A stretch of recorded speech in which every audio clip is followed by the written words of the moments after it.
ahead and start the recording. And for this week, we're discussing chapter 4, as basically about anxiety and depression. So the first thing that stood out to me was looking at the percentage that she said anxiety and depression often co-occur, meaning that approximately 50% of people who experience debilitating levels of anxiety will also suffer from symptoms of depression and vice versa. And that many are unaware, but anxiety related problems are the most commonly occurring problems in the United States. They are a real threat to our psychological fortitude. And she uses this word psychological fortitude a lot throughout the book. And that's just in reference to the blocks that we put up to keep ourselves from being affected by things mentally. But one of the things I wanted to talk about to try kind of steer the conversation in talking about generalized anxiety that she points out is diagnosable and treatable. And it comes with problems such as feelings of fatigue, problems sleeping, being on edge, problems concentrating, having your mind go blank. And when you think about it, you could probably think of tons of people that you know or maybe close to that have some symptoms of generalized anxiety. I think because of our society, and especially as Black people and having to navigate through the things that we have to navigate through, that generalized anxiety is very prevalent in our community. What do you think about that? Uh, yeah, I definitely think that it is prevalent throughout our community. I was just thinking of one example that was kind of close to me. Like I have a adult daughter, and just the mass shootings that happen all over the country. Um, just the thought of something like that happening, like for instance, at her job, she used to work at Kroger. And I think recently there had been a shooting somewhere in another part of the country at a grocery store, and she was so on edge that she could not continue to work there. She actually had to end up quitting because of the fear that something like that would happen to her. So I was just kind of thinking about how it personally shows up in people's lives, and just the effect that it has on people. It can be debilitating, like you said, and just keep them from carrying out their normal life duties. It is very real. Yeah, definitely very real. Yeah, in the book she talks about how we're mistreated, killed for doing normal things that white people can do, without a second thought or consequence. And it's given us, as she stated, plenty of reason to worry, especially being inundated with the shooting of, unarmed Black people almost every single day. Um, it's very hard to figure out ways how to digest racism and racial injustice. And she actually listed a couple of things to try to help with that I thought might be extremely helpful. She stated to be intentional on how you think about and manage your reactions to racial injustice. Um, Taking the time to write down your thoughts and feelings in a journal. Um, Ask yourself what about the situation is most upsetting to you, and definitely limiting our exposure to social media because it's a lot to take Mhm. on, to have to continuously see um, these different things, and to also get active if there's something that's bothering you, something that you think is wrong, and you feel like you can help to become an advocate um, in that particular area. Mhm. So, as far as yourself, how do you deal with those feelings when you see something like that? I think for me, definitely the part about limiting your exposure, and I struggle with that too because I don't want to be unaware of what's going on, but at the same time, I want to protect my spirit, like because when you're talking about mental health and wellness or just whole body wellness, you're talking about what you're seeing, what you're eating, all of those things, what you're ingesting. And so for me, I try to personally limit my ingestion of things that are negative. And especially like when you're looking at the news, you're seeing mostly negative things. So I, I probably watch the news maybe once or twice a month at the most. And then I'm not like really big on social media. I flip through every now and then to see kind of, get an update what's going on. But that's my number one thing right there. I limit what I ingest into my spirit. And that's completely understandable. I tried to do that too. And she talks about it a lot in the book that media contributes to vicarious trauma, and that there's some research that shows that Black people have been experiencing trauma related anxiety in response to chronic media exposure with, violent deaths. And that research also shows that Black people report poor emotional health for 1 to 2 months following the police shooting of an unarmed Black person. So I think that that says a lot. Um, that it definitely affects us negatively when we're constantly being bombarded with these images and these news stories. So I think sometimes we do have to disconnect.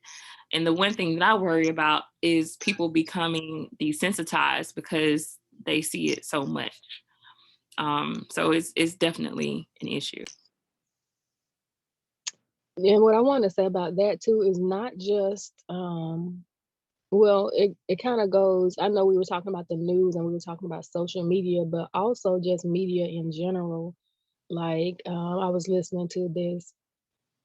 I don't know if you really want to call it a podcast. It's not really a podcast by another African American professor, and they were having a conversation recently about just things that you watch, like movies. They call it trauma porn, but just movies that um, also just kind of reiterate, I guess, the negative things that have happened to Black people and how, you internalize that and just kind of re traumatize yourself. Like, I don't know if you know about the movie, not a movie, but it's a show called Them, or there was another one. I don't know if Underground Railroad would be considered one, but for me personally, like, there's this show called Them, and it's on Amazon Prime, and it's horror, but it's also like talking about the horrors that Black people have suffered when they were just kind of going through the housing crisis. I know people still go through it, but it was like, I guess maybe at the height of it, maybe back in the 50s or 60s or something like that. And it was just too much to watch. So not only does the trauma play out in the news and on social media, but also in movies and things of that nature that we watch. I agree. And speaking about them, I had a lot of people saying to me, "Oh, you need to watch it. It's really good." I only got through like the first 2 episodes. I couldn't stomach it. Mhm. Um, I have still not been able to watch American Skin. I haven't been able to watch the Underground Railroad or Lovecraft Country or any of that stuff because it makes me feel some type of way. Mhm. And I just don't want to subject myself to that. If other people are fine with it, they can endure watching those things, then kudos to them. But I'm just one of those people. I'm a huge empath and I just can't do it. So I completely understand what you're saying when you say that. Totally.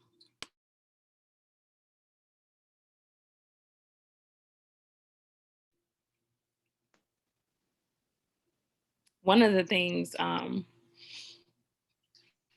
that we talked about last week, and that she states again in this particular chapter, um, is that a lot of people, because of our religious affiliations, don't really address their mental health because they're told to just pray about it. And she's talking about people, if they're going to pray, they should also act, as in looking for guidance on professionals to be able to schedule an appointment with, and actually acknowledging that it may take therapy and medication, and not just leaving it up to our religious affiliations. How do you feel about that? I think that I definitely agree that we can't just leave it up to our religious affiliations. And I have a whole like other belief about, that right there. I don't know if this is the right platform to kind of talk about it, but it just kind of goes hand in hand with I don't know, Christianity and, how it was kind of brought about in some ways out of slavery, and how I feel sometimes that it still can be used to enslave Black people in certain ways, maybe not physically, but mentally and emotionally. And so saying things like, just pray about it and not acting on it, to me just kind of perpetuates that cycle. That's a short of it. I have a lot more thoughts about it, but that's what I have to say about it for now. I get it. And trust me, if you have any thoughts about anything, you feel free to let them be known in our discussions, because when I tell you, we sometimes we set a goal on some things we want to cover, and then we'll be all over the place with different stuff. So don't ever feel like you can't share. And Monique, she has just joined us, and we share your sentiments when it comes to organized religion. Okay. She'll be the first to tell you. Hey, Monique. Hey, lady. Sorry for the delay. It was asking for the pass code. I was having a hard time getting in, I but think I'm I here. need. I think I need to cut the passcode. I think I really do need to do that. Yeah, I couldn't get in. But hey, ladies. So, yeah, I got the intel of the religion and the control and things of that nature. So, you can either catch me up or I can just jump in wherever. Yeah, I mean, we hadn't really gotten started. We just talked about the media and the effect that the killing of unarmed Black people has on our psychological fortitude. And then we just came up talking about organized religion. So that's where we are. Okay, gotcha, gotcha.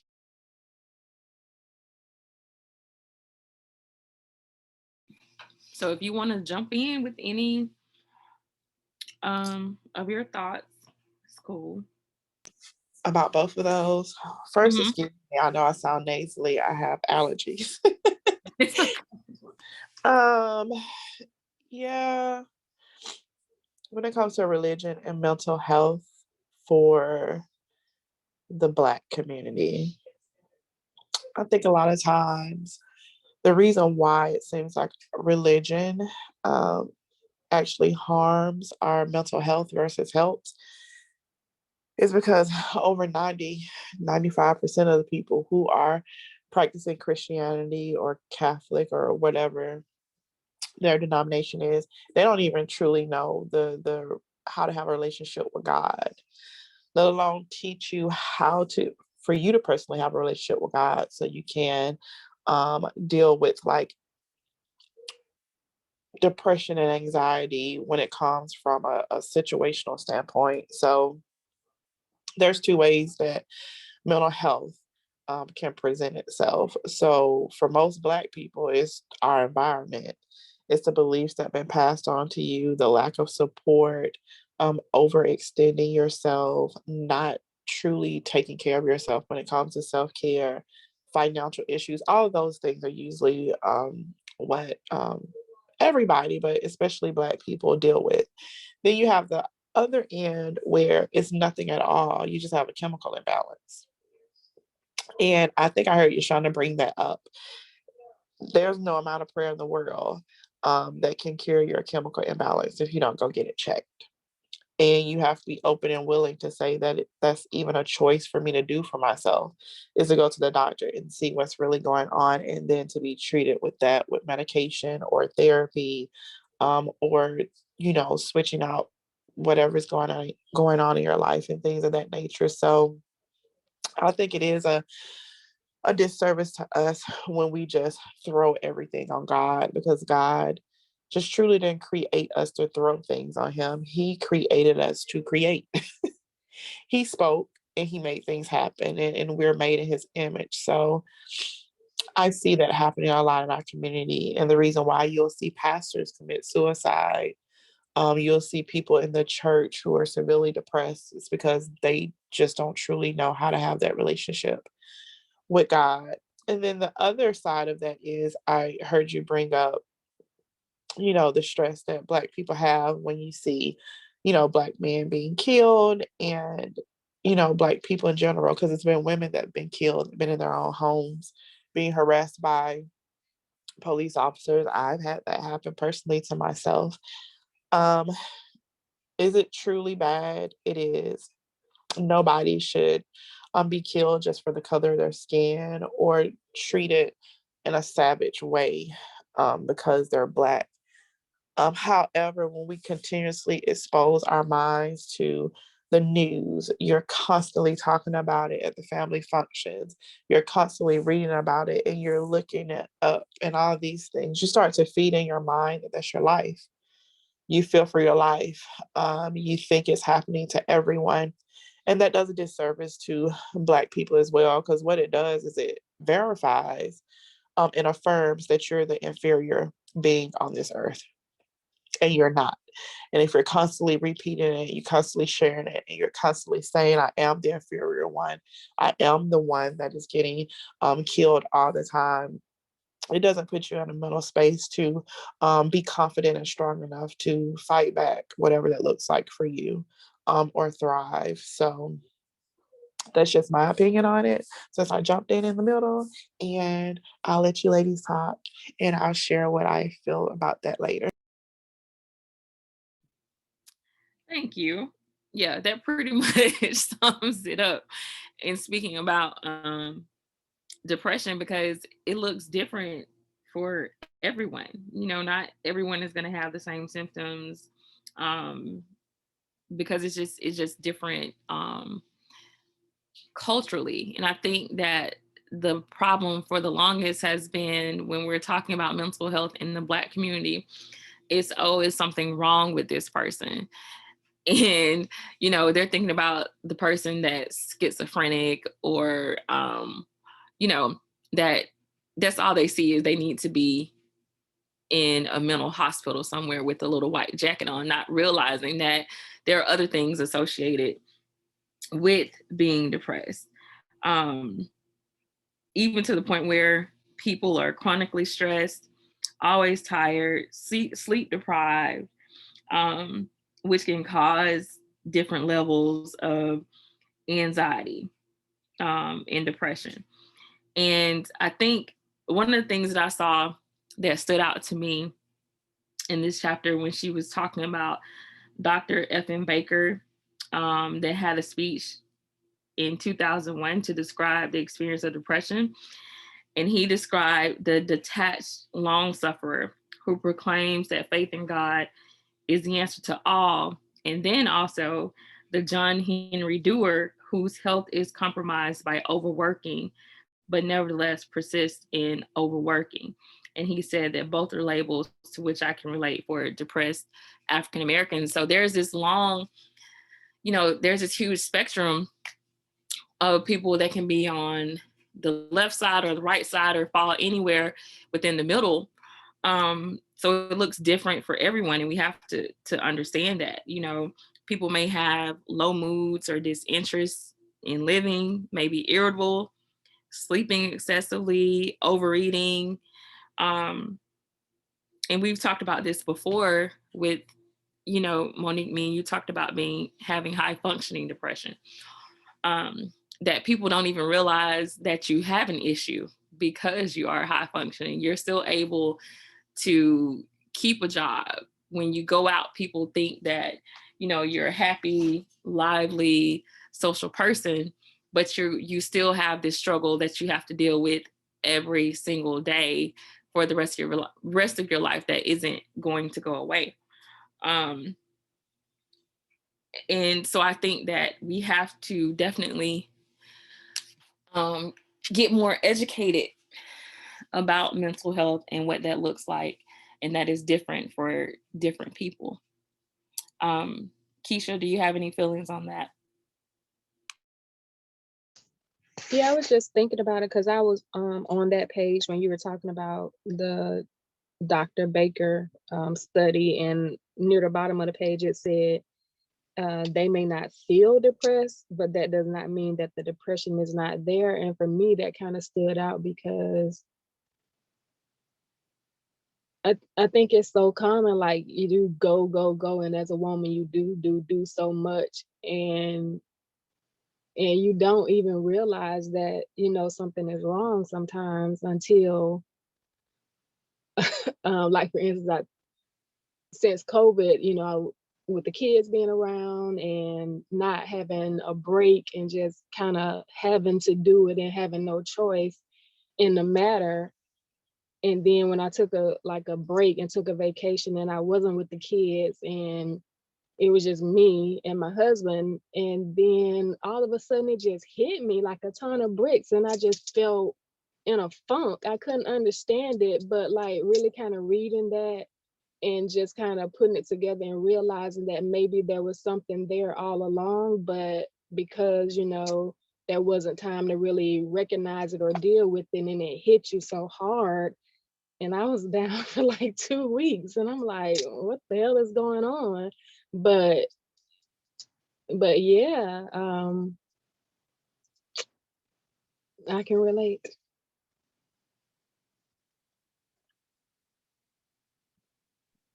Yeah, I know exactly what that looked like. Monique, you were about to say something. I was just getting ready to say, in our community, we take pride in long suffering. I don't get it, but we take pride in long suffering, and then we also take pride. It's a lot of cliches and statements and stuff that our community says that I just don't like. But one of them, if I'm talking to someone and they bust out what I don't look like what I've been through, I automatically just like block them out and just be like, okay, whatever, and move on. Because we have this thing about image. And we'll always say things like, I'm so glad I don't look like what I've been through. If for most of the people who always say that, that just means I know how to cover shit and make it look like sugar. Right.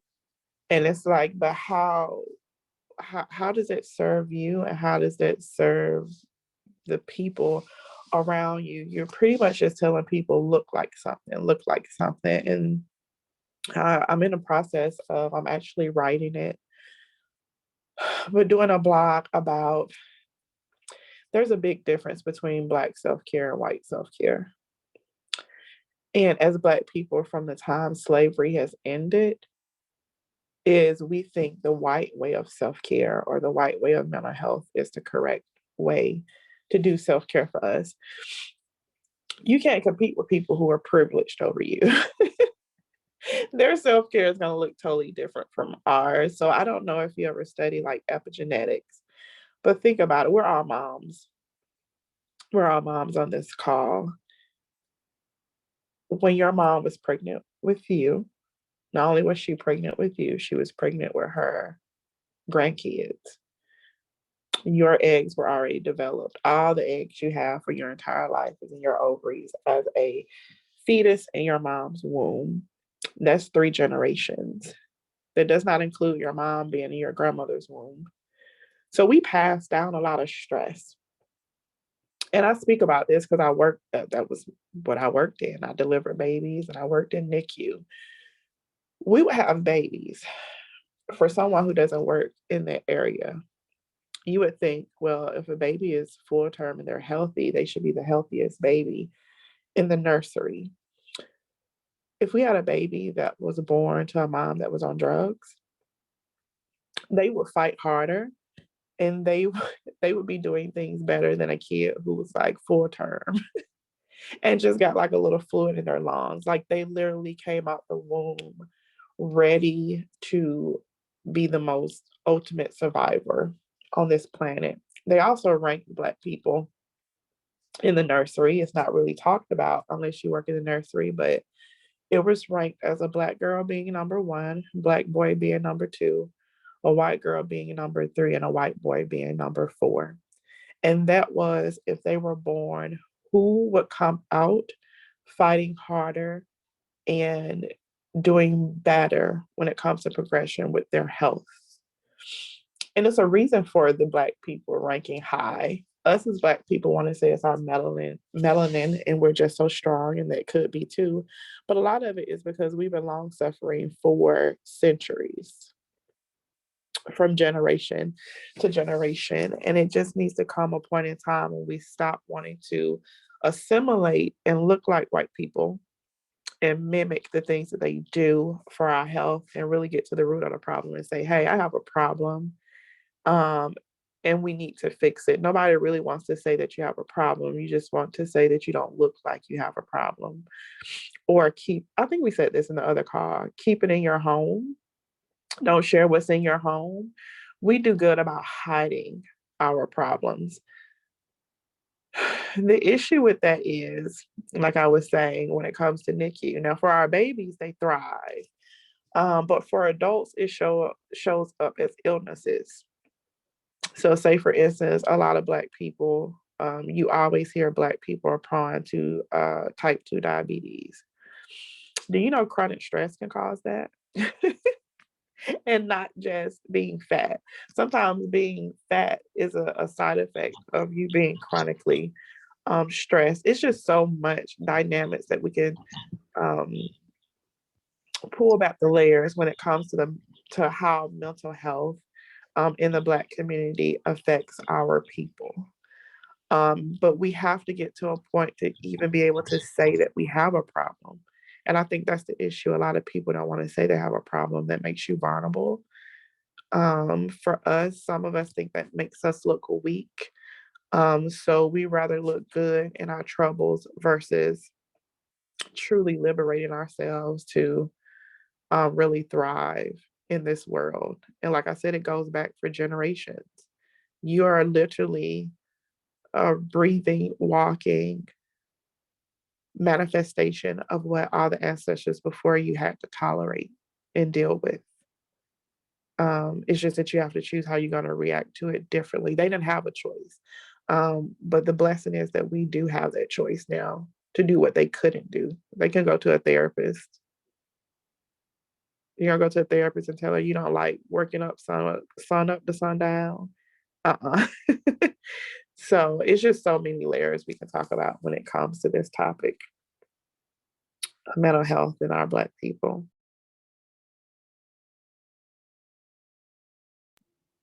Keisha, you had something to add. I saw you opened your microphone. No, I was just gonna agree with what Monique was saying as far as like with the epigenetics and how the stress can cause the diabetes. That's just something that I had recently learned. So I was just echoing what she was saying.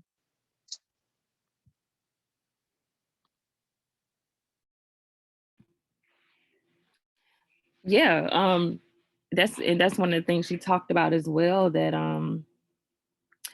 people who have diabetes are twice as likely as those not diagnosed to be depressed, and that type 2 diabetes is the leading cause of death among African Americans. And like Monique was saying, you don't have to be obese to be diabetic. A lot of it comes from chronic stress.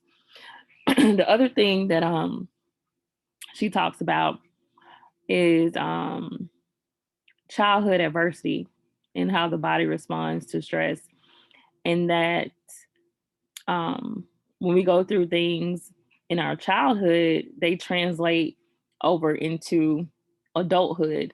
And we've discussed this before, but about ACEs, adverse childhood experiences, and how traumatic events can shape your adult life if you've ever experienced any type of violence or abuse or neglect, if you witness violence in your home or in the community, if you've had a family member attempt or die by suicide, if there's ever been any substance use problems in the household, mental health problems, instability due to parental separation or household members being in jail or prison, and that ACEs are linked to chronic health problems, mental illness, and substance use problems in adulthood that can also negatively impact education, job opportunities, and earning potential. And in looking at the survey, 61% of adults surveyed across 25 states reported that they had experienced at least one type of ACE, and nearly 1 in 6 reported they had experienced 4 or more types of ACEs. And that's insane. Um, And you know, that's only what they remember, yeah, that's only what right? they remember. Hmm. So for most Black people, and you, we're all Black, the very first time most people experience that is when people pass down, excuse me, pass down the belief that you shouldn't hold a baby or you spoil them. Mm-hmm. Nobody addresses that. Mm-hmm. You isolate a kid. We're born with basic necessities, and physical touch is something that people need. You strive for a hug. You want security. You want the warmth of a hug or just to be held as a baby. Most kids come out the womb and they'll say, leave them alone. Let them soothe themselves. Well, for a kid, they might stop crying. For a teenager, that might be popping pills. Mm-hmm. That's true. So those are the things that they remember, but there are things that some people don't remember. And that is one of the things that seems so small, but is very significant because they never really go through the personal growth stages of development from the time they come out of the womb until the time that you get to define what life is for you if you're in the right environment. And a lot of the things that you just listed are the external environment things you can't control. You can't control if someone had an addiction in your household. you know you just get exposed to it. um, but that is something that we really need to look at. Another one is when I worked in the hospital, when I was telling you about the security and holding your baby, and it's not spoiling them. People don't realize we vibrate. People want to call it witchcraft. They want to say, oh, I don't believe in that. But you're a living being. They can actually monitor the vibrations off of you. Your vibrations will connect with your child. The amount of newborns, I would go in rooms and I would be like, Mom, calm down. Your baby's crying because you're all just over the place. And if I can get mom to calm down, then all of a sudden the baby calms down because the baby picks up the energy that the mom is giving off or the dad. That's a newborn. Imagine if you're 3 or 4 and you live in a house and all your mom and dad does is they fight and argue and fuss. That's not going to be easy for you. And if you're young, you Right. can't process that mentally. You can feel it, you can sense something is wrong, but you're like, okay, this is not stable. But then all of a sudden you get conditioned to think, well, that's normal, under pressure, being abused or whatever.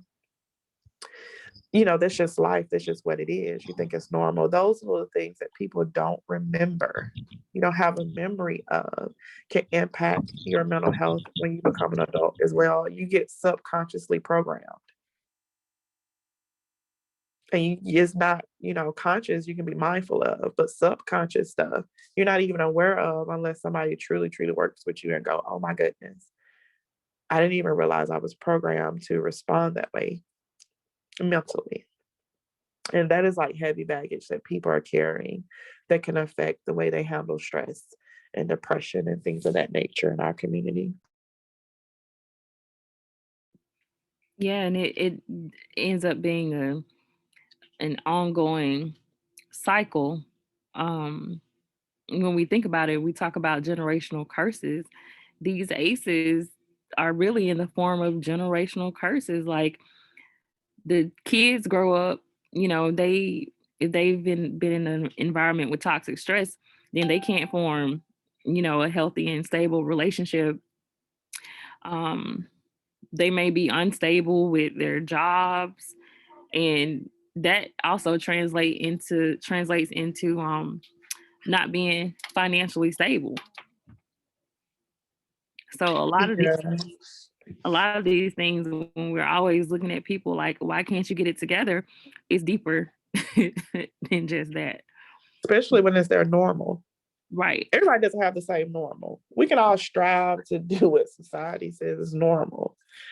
But I have been in rooms and people just look like, and if you bring it up, like, well, I don't do it that way. And instead of just, being in a space to be like, okay, I learned something new, it'll be in a space of defensiveness. Are you talking about me? You've probably been in rooms that way when you're like, I didn't say anything about you. But that's their normal. Right. But then, like I was saying, vibration, the reason why they're on the defense and like, are you talking about me, is because somewhere inside of them they realize, oh, my whole life that wasn't right. You mean it was something different? That subconscious program, like their spirit is saying, oh, I could have got different, but their logical mind, because of their experiences, go, well, what I do, nothing's wrong with it. I'm gonna continue doing it. And so that's why sometimes I don't like when people in our community, like narcissists. Oh my, I'm so sick of that word. I'm not saying narcissists don't exist, but a lot of people are narcissists because they don't even know they're narcissists. That's just their normal. That's what they grew up in. That's the way they mentally process everything, and they don't necessarily think that they have like a mental disorder, because what are you talking about? This is normal. And that's why I brought up about us wanting to, we're image minded people. Everything is about image. As long as we don't look a certain way, it is fine.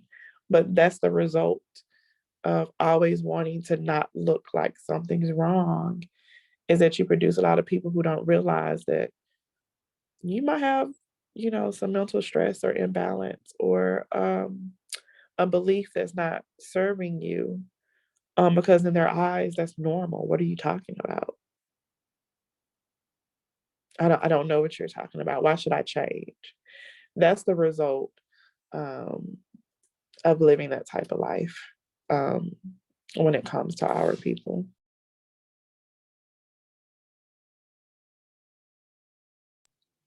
I agree. And it's, I think one of the ways that we harm ourselves is not taking the initiative to actually protect our physical and our mental health because of some of the trauma that we've had to endure, like the fear of going to the doctor. I have a lot of people in my family that just flat out refuse to go, even when they have big issues. Um, and that's something that we have to start getting past. You know, if you feel like you didn't get the correct diagnosis, then get a second, third, or fourth opinion, but don't just continue to allow yourself to become worse as far as your physical health or getting sicker and sicker, and stop relying on the church to save everybody too, because they say faith without what a It lot of people works. right That works. like pray all day, but you got to put some action behind it, you know. So I think that we find ourselves in these cycles as well because we don't break free um from the group think and try to take matters into our own hands. And, a lot of that, with the prayer, I think we talked about this once. You have ministers or preachers or evangelists, prophets, whoever. Everybody has a title. People want to become comfortable with these people. They feel like these people are anointed. And I'm only 40, so I can only speak for 40 years, but building my own relationship with God before I even go into a building, I've been able to pay attention to our spiritual leaders. They just regurgitate what pastors currently and past has said. They probably been in church all their lives, and their parents and their grandparents, and you know, they pass down things like you shouldn't question God or it's a sin. You shouldn't go to the doctor because you lack faith in God and all of these things. But God works through people. And if you pray for something, and they just don't fall out the sky. So when we're talking about doctors, if you're praying for healing, like you said, faith without works is dead. How are you going to get your healing? You can't, like you said, you can't just stop at one doctor, but you can find where God resides in a particular doctor that can solve, your situation. They can heal you. They can get you to a better path. They can, show you how to take your medicine, show you how to be compliant. Um, and also being open to that, because I know even being a nurse, sometimes when I would have to take care of some of our people, even if they got the help, they'll say, well, I don't like it that way, so I'm just not gonna do it. I'm gonna half do it. I'm gonna do it just enough to pass the test, and then after that, I'm gonna go home and do whatever I want because God got me. And I'll be like, okay, so you just don't take your medicine until like a week before you come? Yeah, because God got me. That's just too much. That's just too much work for me to deal with. I got to take a pill every day. And Wow. I'm like, well, what else do you do every day? And they'll be like, what? I'm like, you eat every day? They're like, yeah, you shop every day. Yeah, you hang out with family every day. Yeah, you talk out on the phone every day. Yeah, I'm like, so why can't you take your pill every day? And they'll just look at me. And then I would say, what's more important, you living or you just doing stuff just to be doing it? Like sometimes you have to actually, we make religion fluff. We make God fluff. This person outside of us, everything is fluff. But sometimes you just have to get real with us. I go like, okay, well, do you want to die soon? Excuse me? Do you want to die soon? Like, you're gonna die soon if you don't stop. Oh, so I gotta take this pill every day. Yeah, you have to take the pill every day. Because you just can't act like God is a genie. he specifically said certain things that you're supposed to do. And if you prayed for it and you asked for it and it was given to you, then you throw the blessing away or you throw the answered prayer away. Like, do you want it or you don't want it? That is a really big thing in our community because my family's like that. I think I shared this story because you were saying your parents won't go to the doctors or your family. Mhm. When I went to college, I vividly remember getting my last shot at 6 years old because I had to go to kindergarten. I didn't get another shot until it was time to go to college. And I was so mad with my mom. And she was like, "What's wrong?" Because I had to take all of those vaccinations because we didn't go to the doctor. Even now, she'll say, "Well, y'all weren't sick." Yes, we were. Yes, we were. But in her mind, but then, you know what? Again, we were talking about generations. You have to think about when our parents were born. So when my mom was born, you weren't born at Griffith. Like I think they had to go to Thomaston or something for a midwife. And it was still segregated. So to them, you weren't gonna get great care anyway. So why go? If it wasn't at the white hospitals or you couldn't get a white doctor that cared for you, what was the point of going because you weren't going to get the best care? Being mindful of that, I can extend grace to them. It doesn't mean that we shouldn't have got better care, but I can extend grace because their experience of life is different than what we have access to. Right. Um, but like you said, cycles are hard to break because if your mom never took you to the doctor, and for us, we're like, well, I'm not gonna go until it's really, really bad. Like I'm not gonna go until I can't breathe because I should be able to take, something over the counter for it, especially for Black women. I've done that. So I've personally done that. Like nothing's wrong. It's just a headache. Oh, nothing's wrong. I just didn't get any sleep. And then go to the doctor. I'm like, oh, okay. Then I became mindful of I need to listen to my body. A lot of us don't do that as well. We don't even really know when our bodies are signaling to us that something's wrong, because we're just accustomed to keep going. So Right. I just wanted to share that.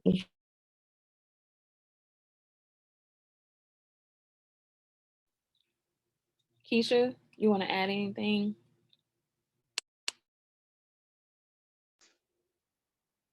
Um, no, I this was kind of going back to what we were talking about a minute ago, but it was about um the ACEs.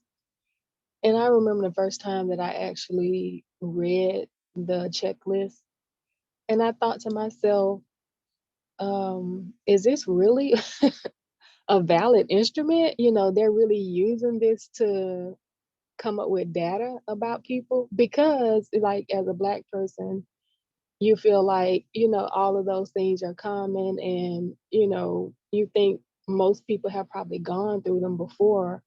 Um, but then I guess kind of realizing that it's not normal and everybody doesn't experience, 4, 5, or 6 or more of the things that are on the list.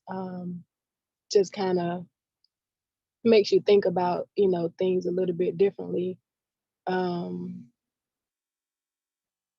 and There was something else that I was gonna say about that, but I can't remember right now. And just everything that Monique was saying about the whole religious piece, I definitely echo that. Can you share that list, Yashonda, in a group? The ACEs, you mean the ACEs? Okay. Yes. Yeah, I can share it. No The only problem. reason why I said share it is because, like Lakeisha would say, a lot of things that people think is common is not common. Hmm.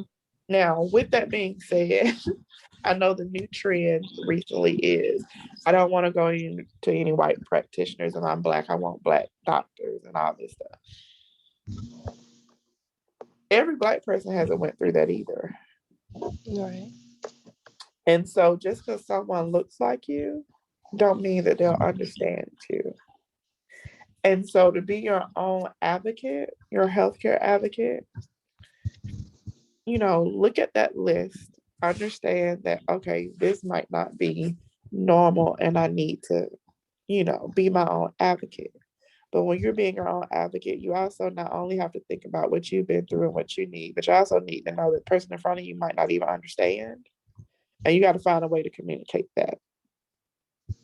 Mm-hmm. I've seen it one too many times. People that be like, I just got the Black doctor. And I'm like, girl, I ain't gonna let her touch me. And they'll be like, why? I'm like, I worked with her. Mm-hmm. She's only a doctor because she wants to be able to buy Louis Vuitton or be able to say, call me doctor. Like that exists. Some people went to school just because they want people to say, I'm a doctor. They don't necessarily care about your health. They don't necessarily care about Black health. I've had Black people speak more negative stuff out of their mouth than the white people who taught us. So it's good to just share that list with people, let people look at it, let people think about it. Um, Remember, this is not a place of being like, oh, they're saying something's wrong with me. It's not about talking about an individual, but it's about saying, okay, this is what it is. Um, well, what is the other side of that? Like, what are the other options outside of this? This is all I knew. What do I want to experience outside of this? How can I change that? And how can I get it without being in a defensive mode? And that's something I had to learn even on social media, like the amount of people who say they were sexually assaulted. I can't, I don't relate to that. So when people be like, girl, you know us, and I be like, who is us? I can't relate to that because I didn't grow up. I grew up in a household of better not nobody do nothing or somebody gonna get harmed. Like that wasn't my truth. But that's the truth for a lot of people. Yeah. For a lot of people. And I know people who've been sexually assaulted and they'll say, but that's normal. And I'm like, what? They're like, no, that's normal. And I'm like, no, I don't think that's normal. But because of their environment, their family structure, a particular community they lived in, to them, that's an expectation of if you haven't been sexually assaulted, then you're not normal.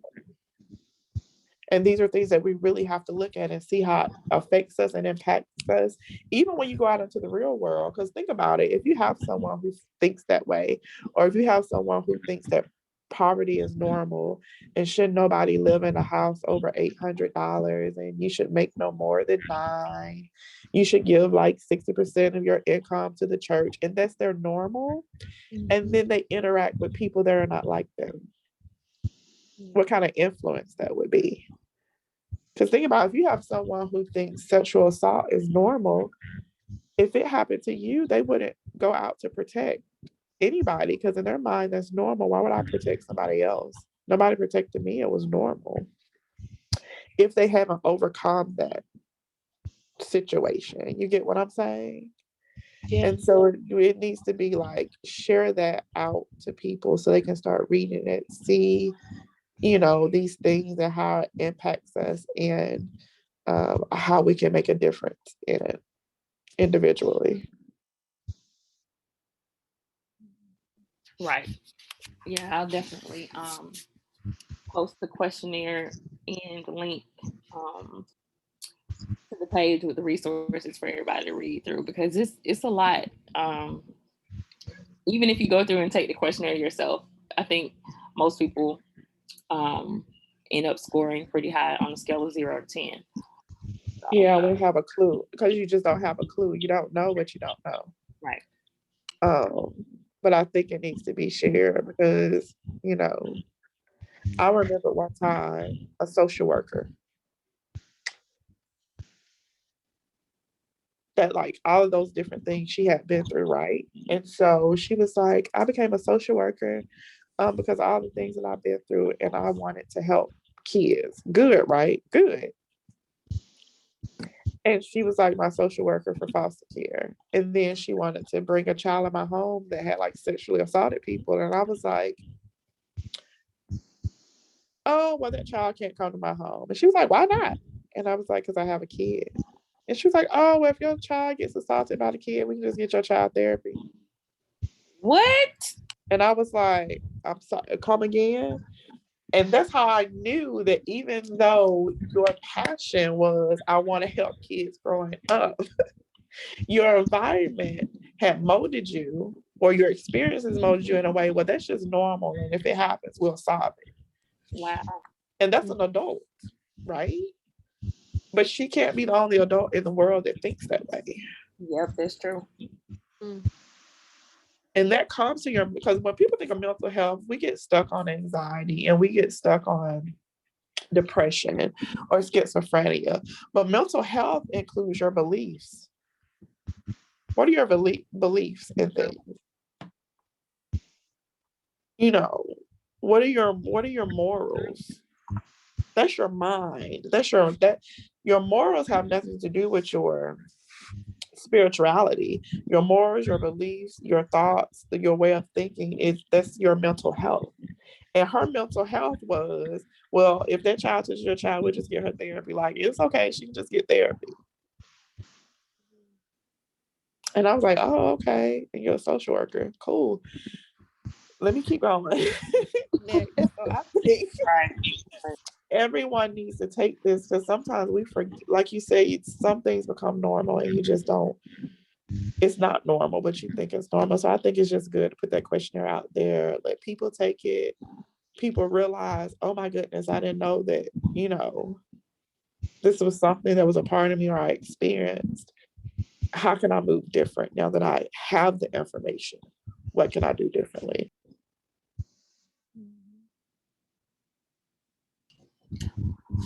All right, ladies, that's all I had for today. Anything else you guys want to talk about? How to get rid of these allergies. I wish I had some expertise in that area. I do not. I was like, oh, I ate all this honey. And now I'm sounding like I'm talking straight out my nose. You remove dairy from your diet? Yeah, I haven't had any dairy. I've been eating the honeycomb, the local honeycombs. I was doing good. And then I had to take a trip to Noonan. It was just, pollen and everything, but I'll be good. Yeah, Oh, had some. Vishaka, Uh-huh. I forgot to ask you. Did you do the vision boards? Yeah, we did. Okay. Okay. Mm-hmm. Well, I I did mine, and we kind of talked through what our goals were. Gotcha. So yeah, I really wanted to have a post where we shared what they look like, but then again, I didn't want to put that kind of pressure on anyone. So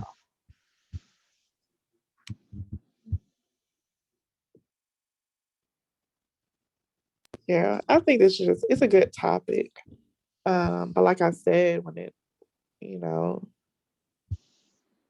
if you're in a white arena and they're talking about mental health, it seems so refreshing and then, enlightening, because it's just like love and light. Ah. But when it comes to us, it's not, and I mean, it's just being honest. If you're somebody who was privileged, I'm not saying white people don't have problems, because they do too. But it's like, oh, well, therapy is normal for them. Taking sabbaticals is normal for them. Like, that was a part of their lifestyle. It's supposed to be a part of ours. But when you have to talk about mental health when it comes to our people, I know some of our people are tired and exhausted. I'll be tired and exhausted some days too. Sometimes you have to get through the valley to see the light. And when it comes to us and our mental health, we could talk about all the treatments you need to do, but if you don't even know why you're supposed to be doing the treatments or which treatment is best, like, you'll just be doing it in vain. And that's why I was saying I'm going to do the blog with Black self-care versus white self-care, because with Black self-care, you got to do a lot of work, a lot of self-awareness and self-accountability soul work. You got to do a lot of family evaluations. What runs rampant in our family? What, you know, addictions do they have to treat their mental dis-ease? We don't want to call, people just went on crack because white people dropped it off in the hood. Some people was like, well, shoot, I don't like my life anyway. Let me just take it. I'm not saying that, the government that has something to do with it, but there are people every day trying to find ways to self-medicate from their dis-ease, their Right. mental dis-ease. And we look at the obvious. Oh, they're a crackhead. That's obvious. Yeah, but you spend all the time. Oh no, I just like nice things. Yeah, but when you get stressed, you don't go shopping. Amazon at your door every day because you're supposed to be bored, but really you're not fulfilled. You're sad. You're eating every Friday and Saturday and going out to eat. You're saying it's because you want to be with your girls and you want to hang out and have fun. But really, if you're at home alone, you got so much on your mind, you'd rather just be out and spend money and eat. You're emotionally eating. And those are things we have to address. And it's not pretty. It's not love and light. It's not praise God. Like, it's just not that. And I think that's the reason why we have to have these conversations, because it's okay to be in the trenches. It's okay to get to the root of the problem. You're not by yourself. It's not comfortable. It gets ugly. You might cry. But when you can finally be aware of everything that impacts you, your family, your kids, what you're exposing yourself to in your environment, your relationships at your job, then you can say what you need to do for your mental health. But until then, you can do a lot of things and you'll still be like, it's not working, because you can't even say what it is that you have a problem with to find the treatment for it to work. And we just have to get to a space to be able to speak your thoughts, your beliefs, your mental health, to be able to speak what it is that you mentally need to be thriving versus just getting by. And that's all I got to say. And I'm done. You so silly. But it's all true. It's all true.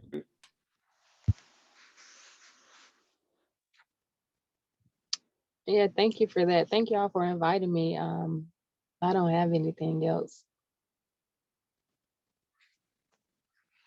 Yeah, normally we have Jessica and Sandra and Alan with us, but I'm not sure what they have going on today. So maybe we'll see them next week. But next week we'll be covering 5 and 6. And I'm going to start the rotations back with anyone else wanting to facilitate. So when I post the stuff about the aces, I'm going to post that too. Because I like to not have to exercise so much brain power. What? Yashonda? You're not what? Right, because I haven't done it since we started this book, and I'm like, yeah, I think it's about time for me to rotate it on around to somebody else. Oh man. You're so funny.